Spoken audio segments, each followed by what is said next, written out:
सोमवार की सुबह एक और नए और इंटरेस्टिंग हफ्ते की शुरुआत करनी है। इस हफ्ते 5 दिन कामकाज करना है और राह कठिन है।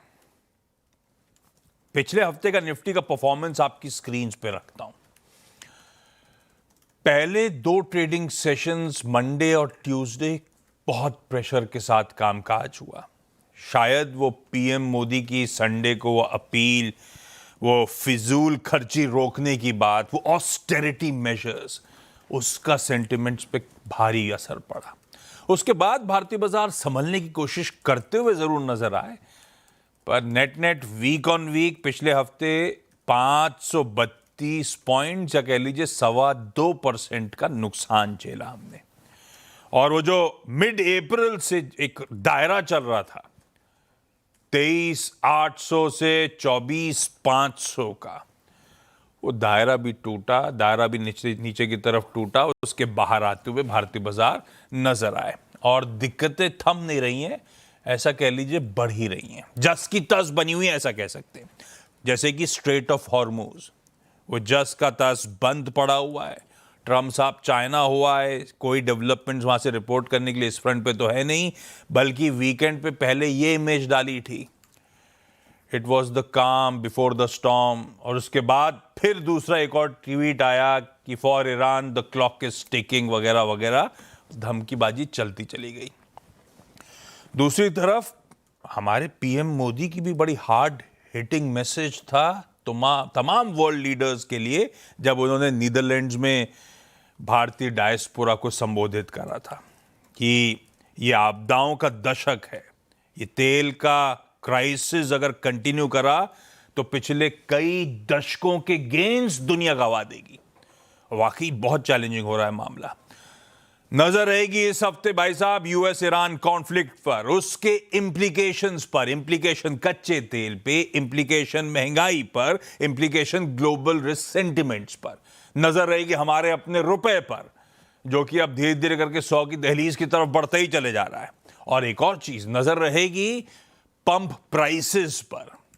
इस हफ्ते 3 रुपए की तो बढ़त आई थी, उसके बाद सबकी नजरें फर्दर दरें बढ़ाई जाएंगी या नहीं जाएंगी, बहुत कुछ है इस हफ्ते, लेकिन सब कुछ जुड़ा हुआ है उसी क्राइसिस से। बाकी सब रोज सुबह जुड़ूंगा, रोज सुबह की इंपॉर्टेंट समझाऊंगा, लेकिन इससे ज्यादा इस समय कुछ इंपॉर्टेंट नहीं।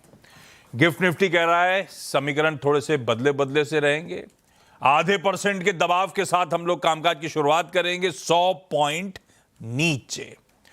हमारे एशियन पियर्स इस समय जो कामकाज कर रहे हैं, टिकर टीम नीचे अपडेट भी कर रही है, लार्जली कमजोरी के साथ ही एशिया कामकाज करता हुआ नजर आएगा और अच्छी खासी दिक्कतें पूरे एशिया में। ताइवान तो अब मुश्किल में फंस गया है। ट्रम्प साहब भी ऐसा लग रहा है हाथ खींच रहे हैं, वो सब बाद में होगा। ताइवान के बाजार शायद उस पर भी थोड़ा सा रिएक्ट कर रहे होंगे। खैर यूएस के मार्केट, हम लोग जब फ्राइडे को क्लोज हो रहे थे उस समय की यूएस के फ्यूचर्स पेन में थे। हमारा मार्केट भी तो दिन के लोज में जाके बंद हुआ था, उस पर बाद में आऊंगा।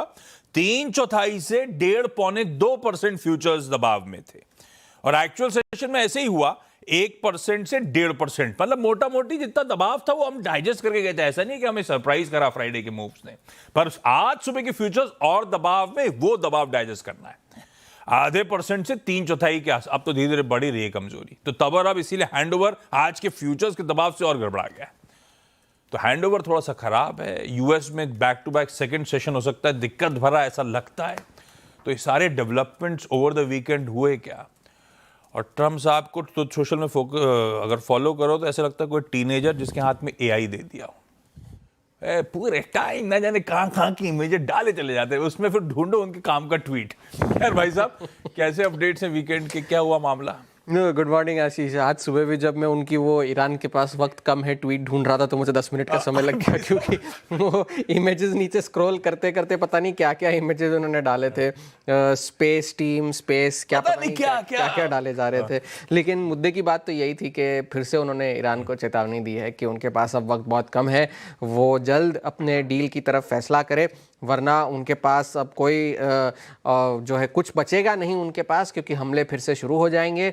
और यही बात उन्होंने शुक्रवार को भी कही थी, जिस वजह से थोड़ा बहुत दबाव बाजार में था कि वह उनका जो है ईरान के साथ जो सब्र है वो छटा जा रहा है और उस वजह से बाजार में थोड़ा सा दबाव था। उन्होंने over the weekend JD Vance, Steve Witkoff, Marco Rubio वगैरह सबसे मुलाकात की इस युद्ध का जायज़ा लेने के लिए, और शायद अगर मंगलवार को फिर से मुलाकात हो।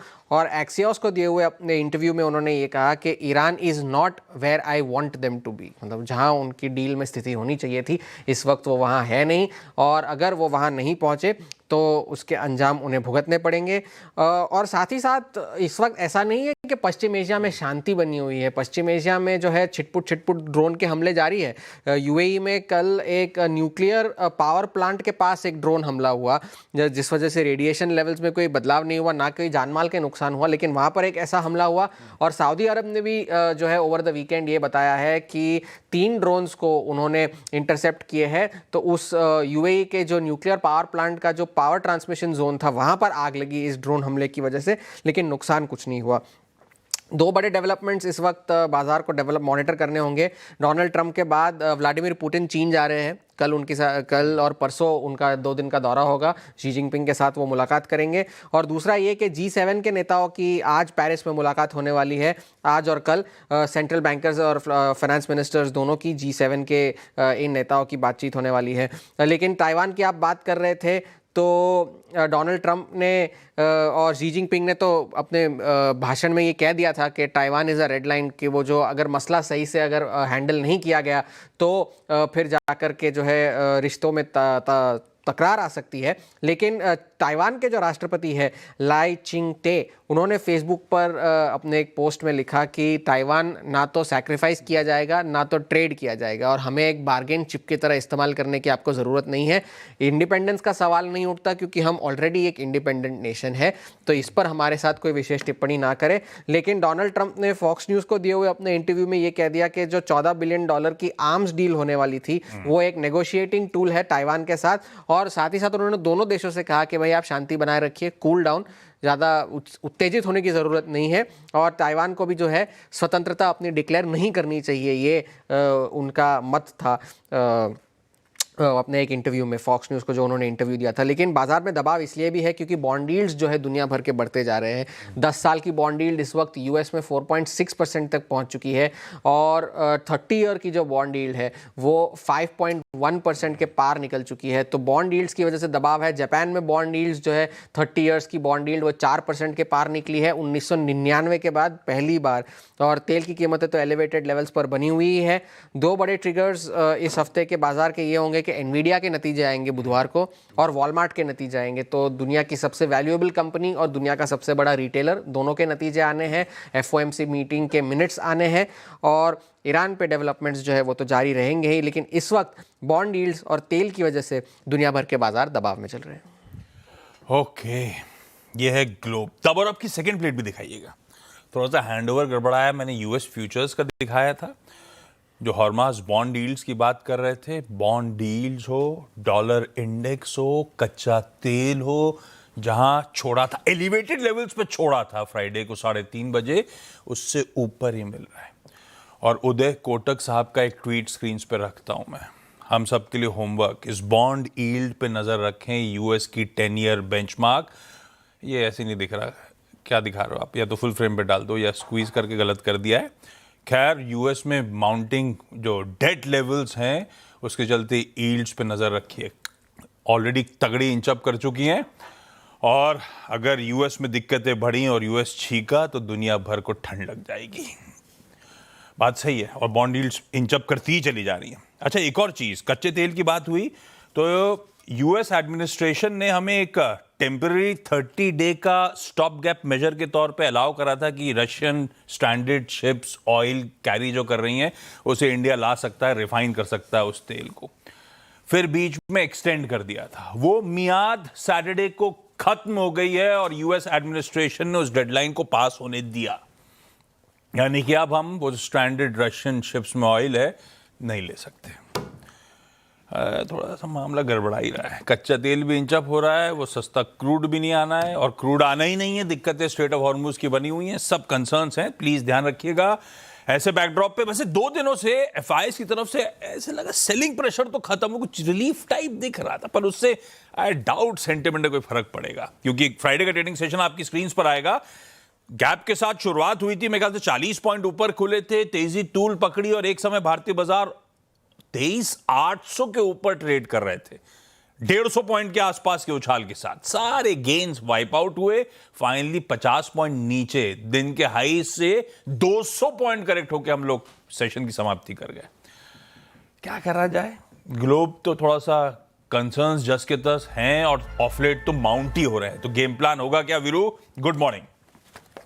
Good morning Ashish. देखिए आशीष, ये तेजी फ्रेंकली स्पीकिंग गुरुवार को शुरू हुई थी। आपको याद होगा जब वो एफआईज टैक्सेशन फ्रंट पे अगर आप देखें एक रिलीफ मिल सकता है, वो खबर फ्लोट हो रही थी बाजार में।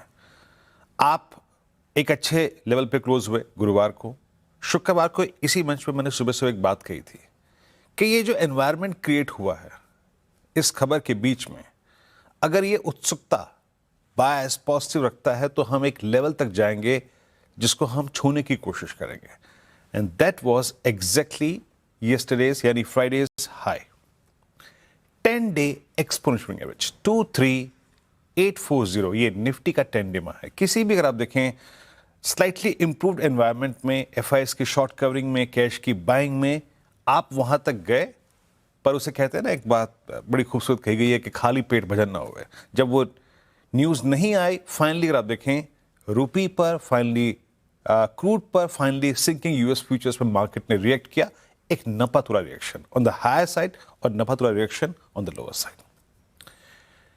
तो एक खबर ने अगर आप देखें आपको टोस्ट पे रखा, और आपने बिल्कुल सही कहा कि इसमें एफआईएस का योगदान था। इस 2 दिन के स्ट्रेच में 2 दिन वो कंसेक्यूटिव सेशंस में बायर रहे कैश मार्केट में। लिखे आई उनके स्टैट्स, और शुक्रवार को भी उन्होंने कैश में बाइंग करी। और सॉरी, ये डिजिट्स अगर आप देखें गलती की हुई है, इसको हटाइएगा, इंडेक्स फ्यूचर्स पे आइएगा। इंडेक्स फ्यूचर्स पे इंडेक्स फ्यूचर्स बाय था उनका, और लगभग आप समझिएगा कि इन 2 सेशंस में आशीष उन्होंने 20,000 कॉन्ट्रैक्ट शॉर्ट कवर किए। 20,000 कॉन्ट्रैक्ट, लगभग 2,37,000 कॉन्ट्रैक्ट से घट के अगर आप देखें उनकी जो नेट शॉर्ट थे वो 2,16,000 हो गया। तो ये योगदान था जिसने निफ्टी को अगर आप देखें उस ऊपर की ट्रैजेक्टरी तक स्ट्रेच किया। एक बात और याद रखिएगा, शुक्रवार को वो कॉल शॉर्ट थे, हायर स्ट्राइक्स पे कॉल शॉर्ट थे, यानी जो सबसे बड़ी कॉल बिकी हैं वो 23,800 और 24,000 की अगर आप देखें स्ट्राइक्स हैं। ऑप्शंस के प्लेसमेंट लेके आइएगा। 23,800 की कॉल बिकी हुई है, 24,000 की कॉल बिकी हुई है। मैक्सिमम आउटस्टैंडिंग ओआई अलाइंड है 24,000 पे, और मैक्सिमम आउटस्टैंडिंग ओआई अलाइंड है पुट साइड पे 23,000 पे। ये स्ट्राइक्स गलत लिखी में हटा लीजिए इसको भी। 23,500 पे सबसे बड़ा पुट राइटर्स का अलाइनमेंट है, और उसके बाद 23,000 पे पुट्स अलाइन है। पिरामिड्स स्क्रीन पे रखिएगा प्लीज जरा, और पिरामिड्स आपको ये रिफ्लेक्ट कर रहे हैं कि आज जिस ट्रैजेक्टरी में आप खुलेंगे, वो पैच जो है वो एक क्रिटिकल पैच है। ये देखिए, ये call writers heavily loaded at 24,000, 23,800, और इधर 23,500 के पुट। प्लीज लेके आइए base.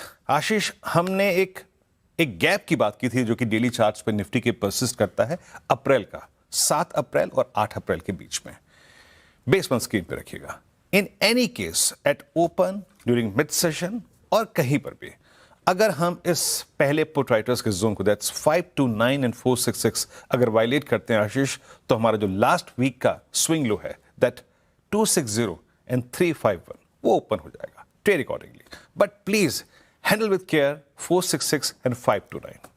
Handle with care this, I think, 60 point zone. और अगर आप बेस वन को होल्ड कर रहे हैं, देन ये पॉसिबल है कि आप इसी रेंज बाउंड मार्केट में रहें जहां पे 529 एक बेस के तौर पे काम करेगा, और RS1 यानी 751 क्या है? ये पहला रेजिस्टेंस क्या है? ये है गुरुवार का स्विंग हाई, 23,800 के कॉल राइटर्स के नीचे और 23,500 के पुट राइटर्स के ऊपर।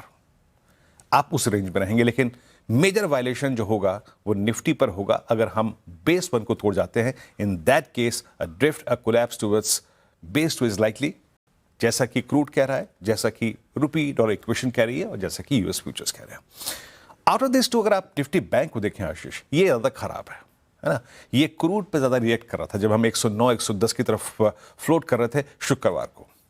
डे लो पे क्लोज हुआ, 54,400 के ऊपर नहीं जा पाया, दैट 10-day मा उसके ऊपर नहीं जा पाया, बैकफुट पे आ गया। यहां पे 54,000 पे, 54,200 पे, 53,800 पे फिर कॉल राइटिंग हुई है, और 53,000 पे पुट राइटिंग है। जरा प्लीज बेस वन स्क्रीन पे लेके आइएगा।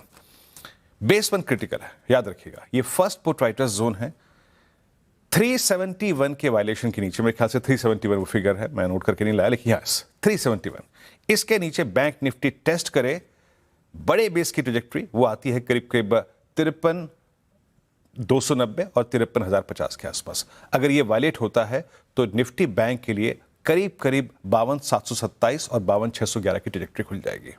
तो ट्रेड अकॉर्डिंगली। स्ट्रेंथ के लिए निफ्टी बैंक को 54,000 और 54,200 के ऊपर ट्रेवल करना पड़ेगा, लेकिन वो केस अभी नजर नहीं आ रहा है। आशीष, परफेक्ट है। ये है निफ्टी बैंक का आज मंडे का अप्रोच। गिफ्ट निफ्टी 100 पॉइंट दबाव के साथ जब खुलने के दे रहा है इंडिकेशन। आज के बढ़िया से स्टॉक आइडियाज, चकाचक चार्ट्स के लिए लखनऊ जाएंगे। manasjaiswal.com के श्री मानस जायसवाल साहब स्क्रीन पे रेडी हैं।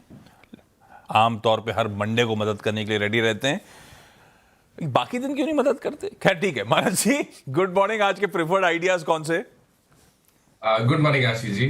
तो देखिए, पहला रिकमेंडेशन डॉक्टर रेड्डीज है, क्योंकि कंसोलिडेशन देख रहे थे, बीच में एक छोटा सा करेक्शन देखा, 200 मूविंग एवरेज पे सपोर्ट लेके रैली देखने को मिल रही है। जिस तरह के पैटर्न्स है उसको देख के लग रहा है कि इस बार स्टॉक में एक रेंज ब्रेकआउट देखने को मिल सकता है। तो मेरा समझना है कि यहाँ पे खरीदारी करने की राय है। अभी भी कोई भी खरीदारी कर सकता है। स्टॉप लॉस आपको 1319 का लगाना है और टारगेट आपको 1395 के टेस्ट सेट करके चलने हैं। एक सेल रिकमेंडेशन भी है वोल्टास पे, जहां पर लगातार वीकनेस बनी हुई है और लास्ट सेशन में भी हमने देखा कि स्टॉक हाई लेवल पे सस्टेन नहीं हो पाया।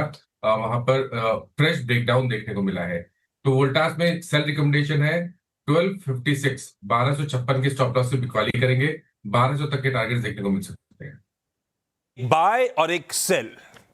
डॉक्टर रेड्डीज लेबोरेटरीज शायद रेंज के ब्रेकआउट की कर रहा है तैयारी, खरीदारी करने का मन।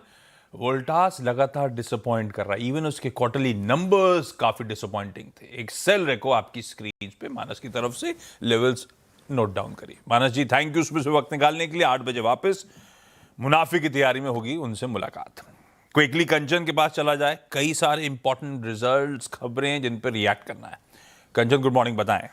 Good morning. शुरुआत कर लेते हैं टाटा स्टील के नंबर्स के साथ। देखिए, नंबर्स हमें पॉजिटिव साइड में यहाँ पे देखने को मिले हैं। टॉप लाइन में करीबन 13% की जो बढ़त है वो देखने को मिली है। ऑपरेशनल फ्रंट में भी नंबर्स काफ़ी शानदार देखने को मिले हैं। मार्जिन्स की बात करी जाए तो करीब करीब यहाँ पे 300 बेसिस पॉइंट का जो इजाफा है वो देखने को मिला है। साथ ही टीएम इंटरनेशनल में एडिशनल 23% की जो हिस्सेदारी है उसको लिया गया है। टोटल वैल्यू देखी जाए तो 335 करोड़ की, यानी कि अब जो शेयर होल्डिंग है वो अब बढ़ के हो गई है 74% की। वहीं अगर हम बात करें यूरोप के बिजनेस की, तो वो भी अब प्रॉफिटेबल टर्न होता हुआ दिखाई दिया है। डेट में हमें जो रिडक्शन है वो देखने को मिली है, लेकिन जो आउटलुक है वहां पे मैनेजमेंट ने ये बोला है कि जो प्राइसेस है उसके बढ़ने के चलते हमें हो सकता है कि मार्जिन्स में आगे भी जो प्रेशर है वो आता हुआ दिखाई दे। इसके अलावा सेल के नंबर की बात करें तो यहाँ पे नंबर्स हमें शानदार देखने को मिले हैं। मुनाफे में करीबन 47% का हाइक है। टॉप लाइन भी यहाँ पे अच्छी 5% की बढ़ती हुई दिखाई दी है। ऑपरेशनल एक्सपेंसेस की बात करें तो वो कम होते हुए दिखाई दिए हैं। ऑपरेशन नंबर अपने स्ट्रॉन्ग साइड में है। वॉल्यूम्स में हमें 3.5% की बढ़त देखने को मिली है। वहीं अगर हम बात करें इबिटा पर टन की, तो ये भी साल दर साल और क्वार्टरली बेसिस दोनों ही फ्रंट में हमें बढ़ता हुआ दिखाई दिया है। और आउटलुक की बात करें तो मैनेजमेंट ने बोला है कि आगे आने वाला Q1 हमें इंप्रूव होता हुआ दिखाई देगा। पावर ग्रिड के नंबर हमें वीक देखने को मिले हैं। मुनाफा यहाँ पे हल्का फुल्का बढ़ता हुआ दिखाई दिया है, लेकिन टॉप लाइन में एक डेंट पड़ा है 5% का। इबिटा 11% तक टूटता हुआ दिखाई दिया है। वहीं अगर मार्जिन्स की बात करें तो यहाँ पे भी एक भारी गिरावट हमें देखने को मिली है। कोचिन शिपयार्ड के नंबर्स यहाँ पे हमें बात करें तो यहाँ पे मुनाफे में करीबन 4% की गिरावट है। टॉप लाइन यहाँ पे 16% तक गिरती हुई दिखाई दी है, लेकिन जो मार्जिन्स हैं वो यहाँ पे इंप्रूव होते हुए दिखाई दिए हैं। और साथ ही साथ अगर हम ऑर्डर बुक की बात करें तो वो भी अच्छी खासी उभरती हुई नजर आई है इस क्वार्टर में। वहीं अगर बात करें वोडाफोन आइडिया के नंबर्स की, तो यहाँ पे कंपनी को प्रॉफिट हुआ है करीबन 51 करोड़ का, जो कि पिछले क्वार्टर में अगर हम बात करें तो कंपनी घाटे में थी। रेवेन्यू यहाँ पे फ्लैट रहा है। इबिटा अगर बात करें तो हल्की फुल्की बढ़त यहाँ पे देखने को मिली है। और मार्जिन्स भी इस क्वार्टर में हमें जो इंप्रूव है वो होते हुए दिखाई दिए हैं। वहीं अगर बात करें आरपू की, तो वो भी बढ़ता हुआ दिखाई दिया है क्वार्टरली बेसिस पे। 190 करोड़ पे जो है 190 पे जो आरपू है वो आता हुआ दिखाई दिया है। साथ ही बोर्ड से एबी ग्रुप को कन्वर्टेबल वारंट जारी करने की मंजूरी मिल गई। इसके अलावा काफी सारी खबरें आज लगी हुई है, बहुत सारी हैं। पावर ग्रिड में प्रोड्यूसर साहब ने हेडलाइन में लिखा था 10% मुनाफे में उछाल। वो ध्यान रखिएगा, टैक्स एडजस्टमेंट्स हैं, उसको हटाऊंगा तो पावर ग्रिड के Q4 परफॉर्मेंस तो खराब है, पर केपेक्स और कैपिटलाइजेशन की वो फुटप्रिंट्स बहुत स्ट्रांग है, तो मतलब आने वाले दिन अच्छे रहेंगे, इस तरह का इंडिकेशन है। तो अब स्ट्रीट Q4 को डाइजेस्ट करता है या आगे के आउटलुक को डाइजेस्ट करता है, ये देखना होगा। खैर, एक काम करें, क्विकली छोटा सा ब्रेक ले लेते हैं। ब्रेक के उस पार इंदौर चलेंगे। पृथ्वी फिनमार्ट के मनोज कुमार जैन साहब रेडी हैं। जैन साहब, गुड मॉर्निंग। आ रहा हूं ब्रेक के उस पार बढ़िया सी कॉल्स के लिए।